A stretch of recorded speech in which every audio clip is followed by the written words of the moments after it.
In a small southern town in the early 2000s, Sheriff Matthew Grayson was a respected lawman and a loving family man, or so it seemed.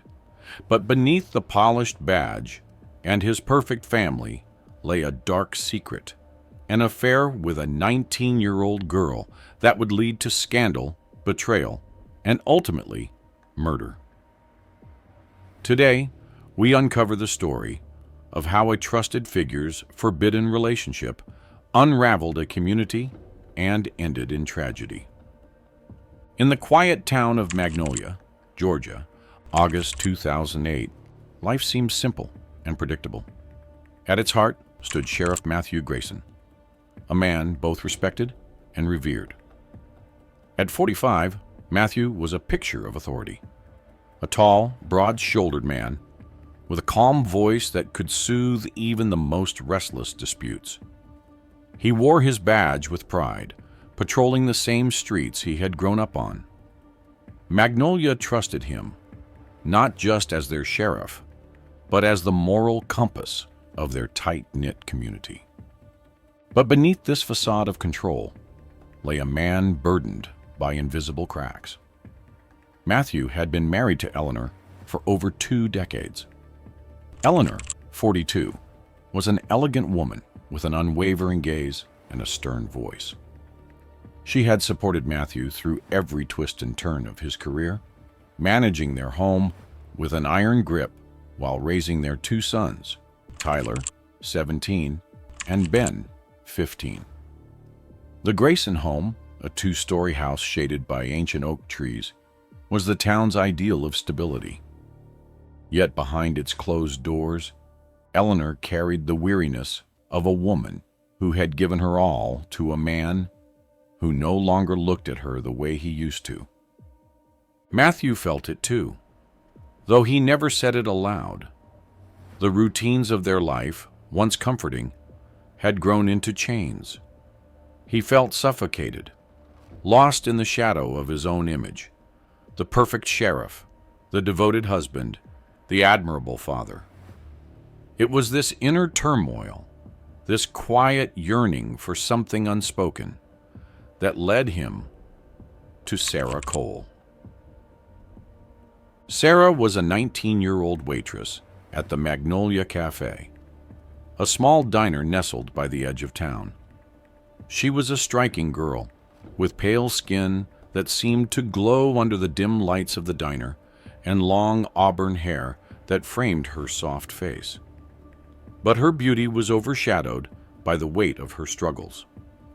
Sarah had grown up in a strict household, under the unforgiving eyes of her father, a preacher, and her mother, a woman who believed obedience was the only virtue a girl needed. Sarah's world had been one of rules, sermons, and whispered threats of hellfire. By July 2008, Sarah had broken free from her parents' grasp, but freedom came at a cost. She rented a tiny room above the cafe, where peeling wallpaper and the constant hum of an air conditioner kept her company. She worked long shifts to make ends meet, often staying late to avoid the solitude of her room. It was during these late hours that she met Sheriff Grayson. At first, their interactions were harmless. Sarah would pour him a cup of coffee as he worked on case files, and he would ask her about her day. But there was something in her eyes, a mix of vulnerability and defiance, that pulled Matthew in. He saw in her a reflection of his own longing, his own frustration. Their conversations grew longer, dipping into personal territory. Sarah opened up about her estrangement from her parents, her dreams of leaving Magnolia, and her fears of being stuck in a life she didn't want. Matthew felt a strange protectiveness toward her, a need to shield her from the world's harshness. And Sarah, in turn, saw him as a savior, a man who could offer her the stability she had never known. By August, the lines between duty and desire blurred. What began as late-night conversations in the dim light of the diner spilled into secretive encounters under the cover of darkness. Their affair began on a humid night in mid-August 2008, when the air was thick with the scent of rain. Sarah had closed the diner late, and Matthew had offered her a ride home.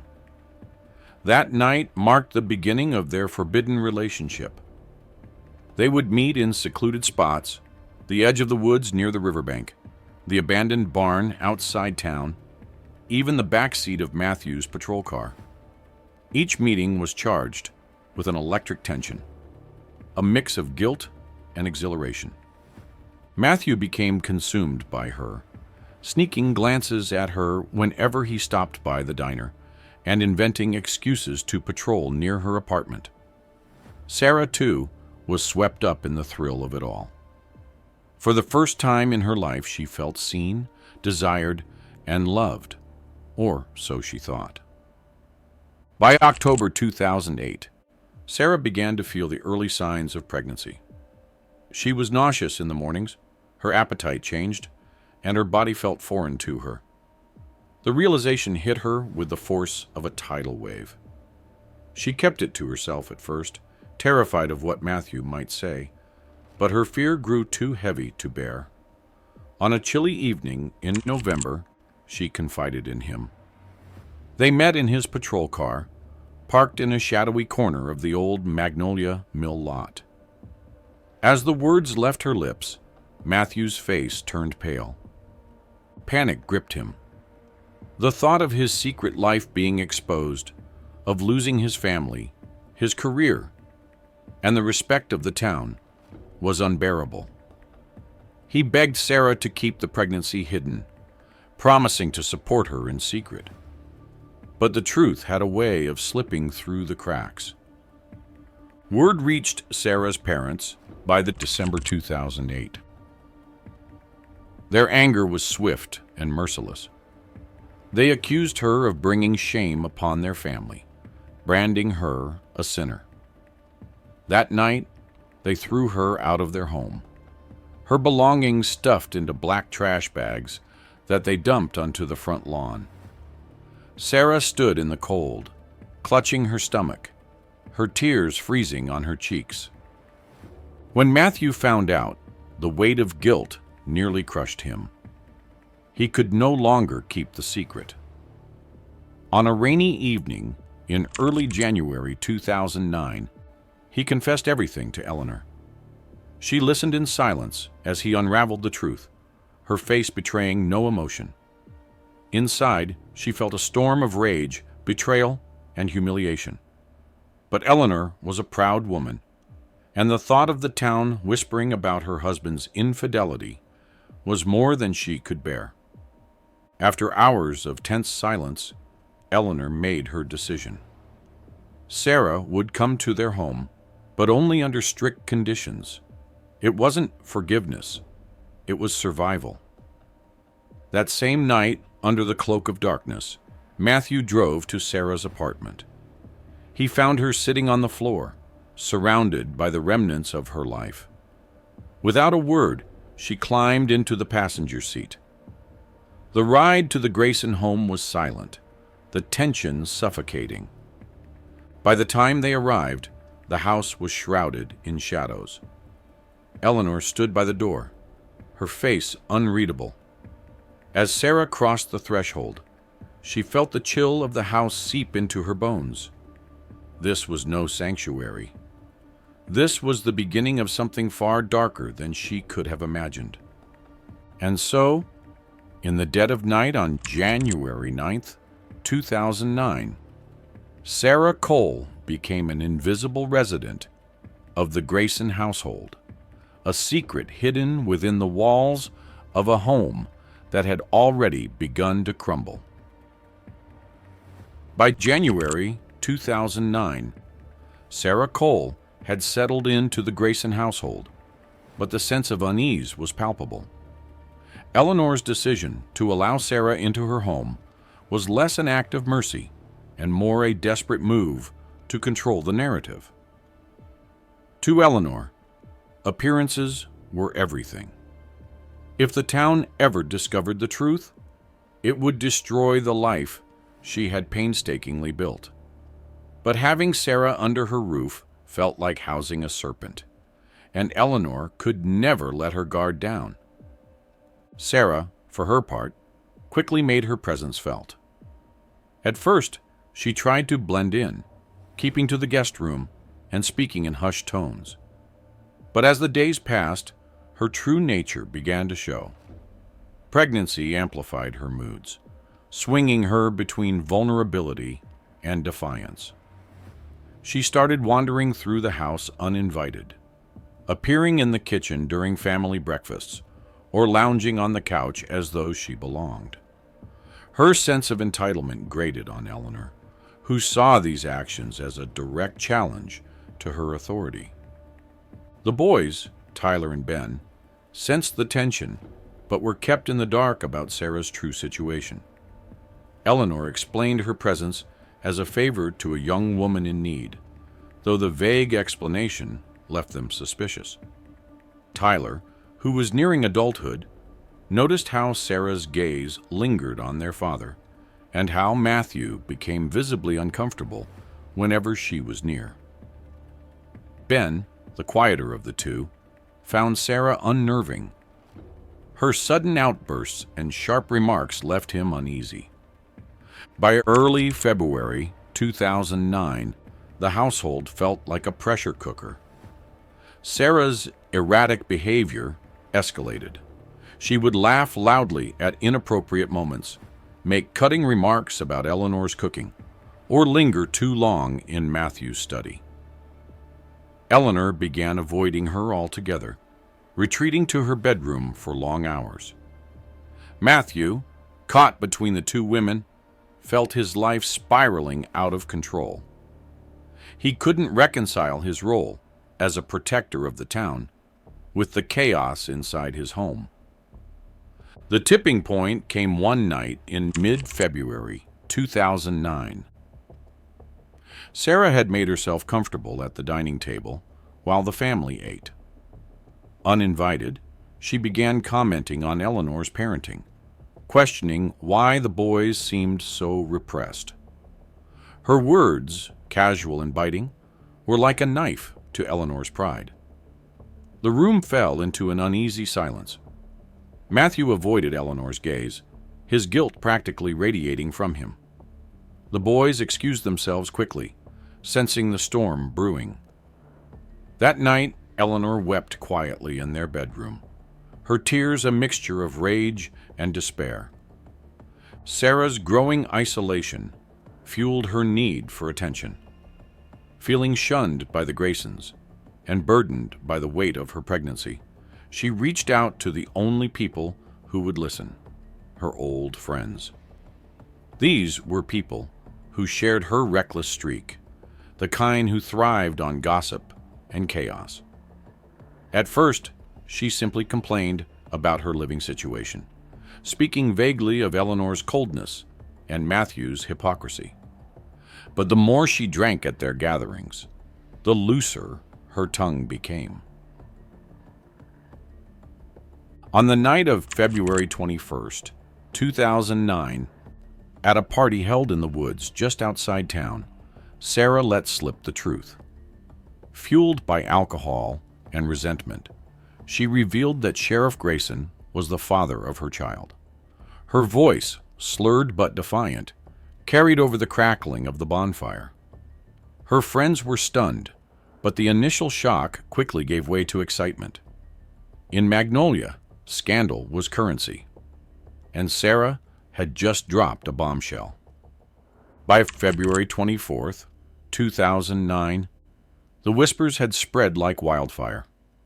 The town, once so reverent of Matthew Grayson, began to buzz with speculation. Clerks at the grocery store exchanged knowing glances, churchgoers muttered during Sunday service, and deputies at the station grew awkward around their boss. The once pristine image of the sheriff was tarnished, and Eleanor could feel the weight of the judgment every time she stepped out of the house. For Eleanor, the public humiliation was unbearable. She had sacrificed her pride to protect the family's reputation, only for Sarah to destroy it in a moment of drunken recklessness. On the evening of the February 26th, 2009, she packed a small suitcase and left. She drove through the night to Atlanta, where her sister lived in a modest bungalow. It was a place where Eleanor could be away from the stares and whispers, where she could lick her wounds in private. Matthew was devastated. He had always seen Eleanor as his anchor, the person who steadied him even when he didn't deserve it. Without her, the house felt hollow. Sarah, emboldened by Eleanor's absence, began acting as though she was now the mistress of the house. She redecorated the guest room, brought home items without asking, and even rearranged furniture. For Matthew, every day felt like an open wound, the guilt of his actions eating away at him. By the March 1st, 2009, Matthew publicly denied the rumors, speaking to reporters outside the sheriff's office. He called the claims baseless gossip and implored the town to respect his family's privacy. But his words did little to quell the storm. Privately, he called Eleanor every evening, his voice breaking as he begged her to come home. Eleanor, ever pragmatic, agreed after several days, not because she forgave him, but because she couldn't bear to see the boys suffer. Her sons needed their mother, and she wouldn't abandon them. On March 5th, 2009, Eleanor returned to Magnolia. Her car pulled into the driveway late that evening, its headlights cutting through the darkness. The boys greeted her with relief, though they knew better than to ask questions. Matthew helped her unpack, his hands trembling as he carried her bags inside. Eleanor said little, her face a mask of quiet resolve. The household, now reunited, settled into an uneasy routine. Eleanor avoided Sarah whenever possible, keeping her interactions limited to icy formalities. Matthew, desperate to make amends, tried to bridge the widening gap between the two women, but his efforts only deepened the resentment. Sarah, sensing the shift in power, began plotting ways to assert her control, her mind spinning with dark possibilities. The fragile peace in the Grayson household was nothing more than a veneer, waiting for the slightest touch to shatter it completely. By the March 3rd, 2009, tension in the Grayson household had reached its breaking point. Sarah, now 7 months pregnant, felt like an outsider in a house where no one wanted her. She saw Eleanor's return as a direct challenge to her place in Matthew's life. Sarah's jealousy festered, feeding dark thoughts that began as fleeting ideas, but soon solidified into a dangerous plan. Eleanor, despite her best efforts, had failed to conceal her disdain. Her clipped words and pointed glances were daggers to Sarah's fragile ego. Sarah grew obsessed with eliminating Eleanor. If she could just remove her rival, she believed everything would fall into place. She envisioned herself as the rightful head of the household, with Matthew and her unborn child by her side. Her desperation twisted into a warped resolve. On the evening of March 4th, 2009, as the family sat in their usual strained silence during dinner, Sarah excused herself early, retreating to the kitchen with a sinister purpose. The house was quiet, except for the faint hum of the refrigerator and the creak of the floorboards. Sarah carefully opened the pantry, her trembling hands searching until they found a box of rat poison tucked behind canned goods. The green powder seemed innocuous, almost harmless, in its simple packaging. She moved methodically, her mind void of second thoughts, as she sprinkled the poison into Eleanor's tea. Her heartbeat thundered in her ears as she placed the cup on the table, her face a mask of feigned indifference. But Eleanor was not easily fooled. She had been watching Sarah closely for weeks, noticing every odd behavior and every furtive glance. As she reached for the cup, her instincts screamed at her. Something wasn't right. She hesitated, her sharp eyes darting to Sarah, whose forced calm betrayed her guilt. A silent standoff ensued, broken only when Eleanor rose abruptly, the cup in hand, and stormed into the kitchen. The confrontation was swift and explosive. Eleanor demanded answers, her voice cutting through the stillness of the house. Sarah's facade crumbled, and the air thickened with the weight of accusations and denials. Matthew, hearing the commotion from his study, rushed into the kitchen to find the two women locked in a heated exchange. Eleanor, her face pale with fury, thrust the teacup toward Sarah, demanding to know what she had done. Sarah, now cornered, snapped. Her emotions boiled over into rage, and she grabbed the nearest object, a kitchen knife. The next moments unfolded in a blur of chaos. Sarah lunged, the blade flashing in the dim light. Eleanor instinctively stepped back, her arm raised in defense, but the knife caught her just below the collarbone. She staggered, her hand clutching the wound as blood seeped through her fingers. Matthew yelled, his voice desperate, as he moved to restrain Sarah, who was trembling with a mixture of adrenaline and horror. Matthew wrestled Sarah to the ground, pinning her arms as she thrashed beneath him. Her screams filled the kitchen, raw and animalistic, as if she were fighting not just him, but the crushing weight of her own actions. Blood pooled on the tile floor, a stark contrast to the pristine white cabinets. Eleanor, pale and gasping, leaned against the counter, her strength waning with every passing second. As sirens wailed in the distance, summoned by Matthew's frantic call to 911, Sarah's fight began to fade. She lay still, her chest heaving, her eyes wild with fear. The reality of what she had done loomed over her like a dark cloud, and she knew there was no way out. The paramedics arrived in a flurry of motion, tending to Eleanor first. Matthew watched helplessly as they loaded his wife onto a stretcher, her life hanging by a thread. In the chaos, Sarah's eyes fell on the teacup, still sitting on the counter. A grotesque calm washed over her as she realized her fate.